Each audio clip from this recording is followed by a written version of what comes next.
Welcome to all CBSE education in Hindi. आज की इस वीडियो में हम क्लास 11th का न्यू सिलेबस देखने वाले हैं टर्म वन का। ठीक है, टर्म वन का नया सिलेबस क्या है। और देखिए मैंने आपके लिए एक प्लेलिस्ट बनाई थी जिसके अंदर जो है मैंने आपको 2022 और 23 का सिलेबस बताया था और ये प्लेलिस्ट आपको मिल जाएगी आप चैनल पे जाएंगे तो। इस वाले सिलेबस में हमने डिस्कस किया था पूरा 2022 और 23 का क्या रहने वाला है। लेकिन अब क्या है कि टर्म वन के जो पेपर होने वाले, ठीक है, सितंबर अक्टूबर में करीब, जो उसमें क्या सिलेबस आ रहा है, काफी बच्चे इनकी डिमांड कर रहे हैं सिलेबस बताया जाए। तो आज के इस वीडियो में हम क्लास 11 का पॉलिटिकल साइंस का स्टार्ट कर रहे हैं, जिसमें जो है हम सिलेबस जानेंगे राजनीतिक विज्ञान, इसे हम हिंदी में कहते हैं। सिलेबस 2022-23 का होने वाला है, लेकिन ये टर्म वन का होने वाला है। ठीक है, देखते हैं टर्म वन में जो है यानी फर्स्ट टर्म में आपके कौन कौन से चैप्टर आने वाले हैं। अगर आपने अभी तक क्लास 11 का टेलीग्राम चैनल ज्वाइन नहीं किया तो ज्वाइन कर लीजिए। टेलीग्राम जो लिंक है आपको डिस्क्रिप्शन में मिल जाएगा और ये आप सर्च भी कर सकते हैं जाकर टेलीग्राम पे। अगर आप ज्वाइन नहीं हो पाते तो क्लास 11th 1 2 3 4 ये आप सर्च कर सकते हैं, इजिली आप जो है ज्वाइन हो जाएंगे। इसके अलावा आपका कोई डाउट रह जाता है तो आप मुझसे इंस्टाग्राम पे पूछ सकते हैं, ये मेरी आईडी आपके सामने, साथ ही मैंने यहाँ पर भी आईडी शो कर रखी है। कोई भी क्वेश्चन हो आपका तो आप मुझसे पूछ सकते हैं। इसके पॉलिटिकल साइंस के सिलेबस की तरफ आते हैं, यानी राजनीतिक विज्ञान की सिलेबस की तरफ आते हैं तो टर्म वन की बात कर रहे हैं हम। ठीक है, टर्म वन में जो है आपके कौन कौन से जो चैप्टर्स है वो आने वाले हैं वो डिस्कस करेंगे। देखिए पॉलिटिकल साइंस की दो बुक है, एक तो पहली भारत का संविधान सिद्धांत और व्यवहार और दूसरी है उसका नाम है राजनीतिक सिद्धांत।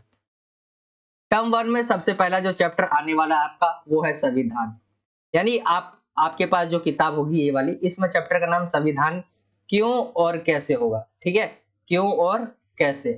तो अभी क्या है, सीबीएसई का सिलेबस आया था तो उसमें चैप्टर का नाम संविधान था। ठीक है, क्यों और कैसे उन्होंने हटा दिया, लेकिन उनके सिलेबस में जो है लिखा हुआ है। आपके टॉपिक भी मैं आपको बताते चलता हूँ, आप इजीली समझ पाओगे अच्छे तरीके से। तो सबसे पहला टॉपिक संविधान क्यों और कैसे दे रखा है, इन चैप्टर का नाम ही है ये। दूसरा जो टॉपिक है संविधान का निर्माण, यानी संविधान बना कैसे, हम भारतीय संविधान की बात करें, अपने संविधान की। अगला जो पॉइंट है वो है मौलिक अधिकार और कर्तव्य। ठीक है, आप देखेंगे एक आपका पहला चैप्टर था संविधान की ओर कैसे, उसी के अंदर ऐड कर दिया गया आपका दूसरा चैप्टर जिसमें आपका भारतीय संविधान में अधिकार चैप्टर का नाम था। तो इस चैप्टर को जो दूसरा चैप्टर है उसको इसी में ऐड कर दिए गए हैं, जिसमें आप देख रहे हैं ये वाला टॉपिक आपका चैप्टर नंबर 2 से, ये भी चैप्टर नंबर 2 से, ये भी चैप्टर नंबर 2 से। ठीक है, तो कोई बच्चा जो है कंफ्यूज ना हो, ये पहला चैप्टर है, पहला चैप्टर है। इसके अंदर ये तीनों जो है दूसरे चैप्टर से, आप दूसरे चैप्टर में जाना, वहां पे आपको जो है ये टॉपिक मिल जाएंगे, उसे आप क्लियर कर लेना।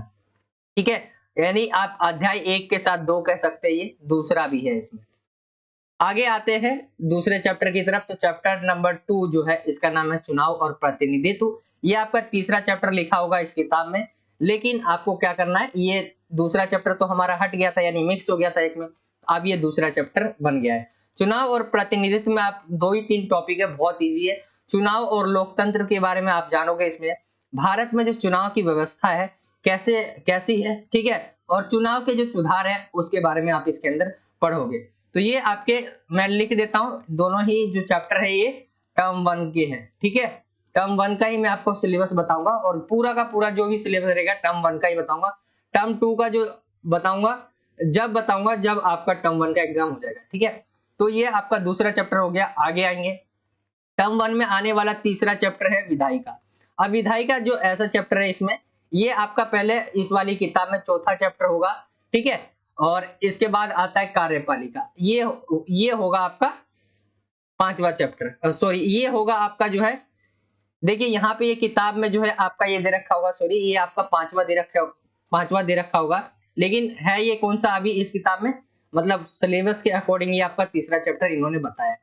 आप पांचवा चैप्टर है आपका, मैं यहाँ लिख देता हूँ, ये पांचवा चैप्टर आपकी बुक में मिलेगा। ठीक है, बुक में मिलेगा। और वहीं आगे चैप्टर की बात करें तो ये चौथा चैप्टर है। ठीक है, तो ये याद रखना है आपको। आगे पीछे कर दिया इन्होंने। विधायिका में आप क्या क्या पढ़ोगे, हमें संसद की आवश्यकता क्यों होती है, एक सदनीय द्विसदनीय विधायिका कौन सी है। ठीक है, संसद के कार्य और शक्तियों के बारे में जानोगे। संसदीय समितियां कौन कौन सी है, संसदीय अधिकारी के बारे में जानोगे आप, जो अध्यक्ष होते उपाध्यक्ष होते और संसदीय सचिव। तो ये आपका विधायिका हो गया, ये चैप्टर आ रहा है। आगे आएगा जो है आपका चैप्टर कार्यपालिका। कार्यपालिका में कौन कौन से टॉपिक पढ़ोगे आप, कार्यपालिका है क्या इसके बारे में जानोगे, कार्यपालिका के विभिन्न प्रकार आप जानोगे इसमें, भारत में संसदीय कार्यपालिका किस प्रकार से है, प्रधानमंत्री और मंत्री परिषद के बारे में आप जानोगे, और स्थायी कार्यपालिका यानी नौकरशाही क्या होता है।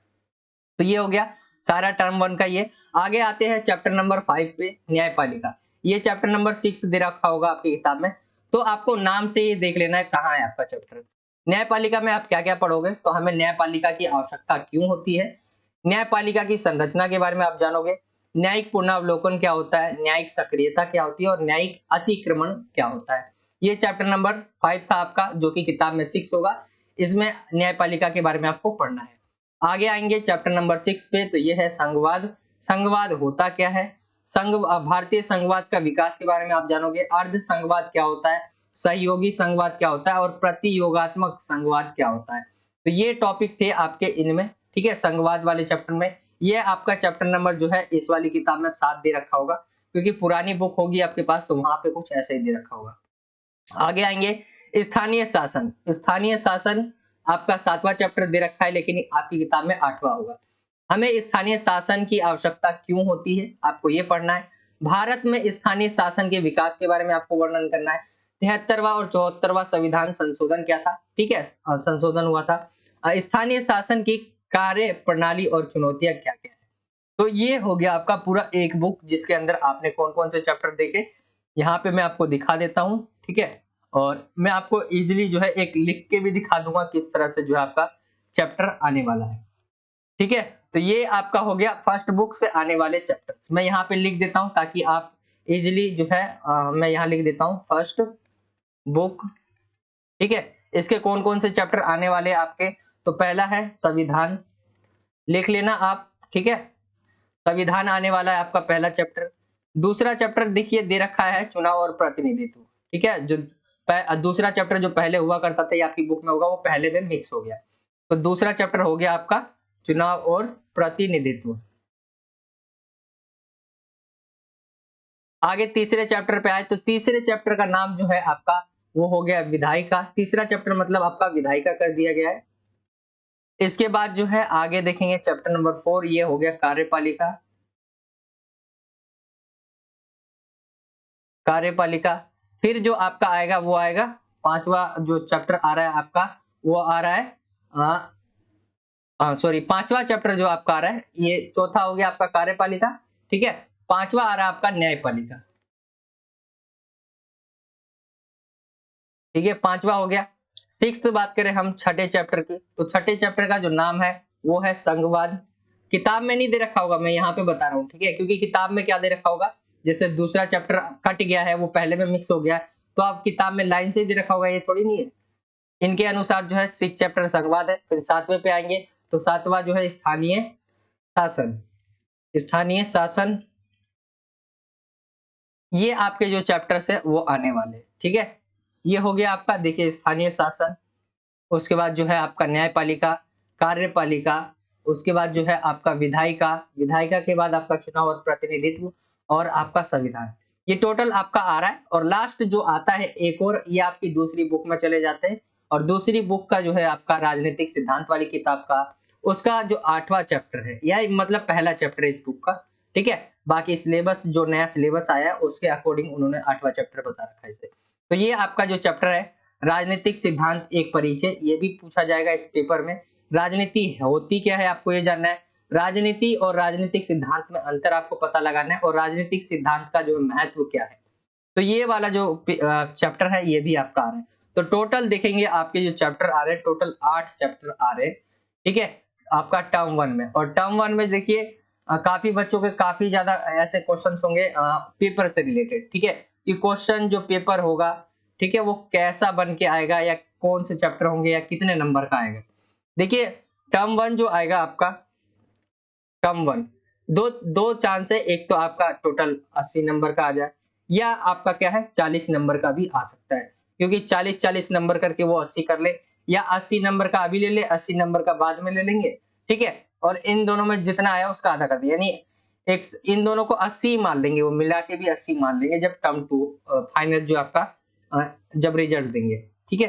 तो यहाँ पर ये मत सोचना कितने नंबर का कौन सा आ रहा है, आपको सिर्फ ये जो टॉपिक है ये कवर करने, ठीक है। ये टॉपिक आपको याद करने हैं, आपको इसके अलावा जो भी टॉपिक है और नहीं पढ़ने, आप बुक को बहुत अच्छे तरीके से देखना, वहां पे और भी टॉपिक दे रखे हो तो आपको नहीं पढ़ना है, क्योंकि ये उनका सिलेबस है जिसमें उन्होंने ये सब कहा है, ठीक है। ये आपके टॉपिक जो है आपको याद कर लेना है, एक तरह से कॉपी में लिख लेना है कि आपको पहला चैप्टर है तो ये सारी चीजें आपको आ रही है कि नहीं आ रही है, ये टॉपिक आपके कवर है कि नहीं है, ठीक है। तो ये था आपका पॉलिटिकल साइंस का टर्म 1 का सिलेबस। आई होप कि आपको समझ आ गया होगा, और जल्दी जो है टर्म 1 के सभी सब्जेक्ट के सिलेबस बता दिए जाएंगे, और साथ ही जो है जल्दी से जल्दी कोशिश करेंगे कि आपकी स्टडी भी स्टार्ट कर दे, ठीक है। मैं पहले सोचा था कि मैं जल्दी 1 तारीख से ही स्टार्ट कर दूंगा, बट यहाँ पे आपका टर्म 1 करके सिलेबस आ गया, तो मैं सोचा कि सितंबर अक्टूबर में आपके एग्जाम होने वाले हैं, और उस एग्जाम के लिए आपको क्या है कि बच्चे, ज्यादातर बच्चे पूछ रहे हैं कि उनका सिलेबस क्या है टर्म 1 टर्म 2 का, उनको समझ नहीं आ रहा है, क्योंकि मैंने जो बताया था आपका वो 2020 और 2022 और 23 का टोटल बताया था, उसमें टर्म 1 टर्म 2 नहीं बताया था। तो ये आपका टर्म 1 का सिलेबस था, आई होप कि आपको समझ आ गया होगा। ये था आज का ये वीडियो अच्छा लगा हो तो वीडियो को लाइक करें, शेयर करें, और चैनल पे नहीं हो तो नीचे आपको रेड कलर का जो है सब्सक्राइब का बटन दिखेगा, ठीक है, उस पर सब्सक्राइब लिखा होगा, उस पर क्लिक करके बेल के आइकन को ऑल पे सेलेक्ट कर लेना। इससे जब भी मैं कोई नई वीडियोस डालूंगा वो आपके पास, उसका नोटिफिकेशन आपके पास पहुंच जाया करेगा। तो यही था आज का वीडियो, मिलता हूं आपसे अगली और एक्साइटिंग वीडियो में, जब तक के लिए जय हिंद, जय भारत, वंदे मातरम।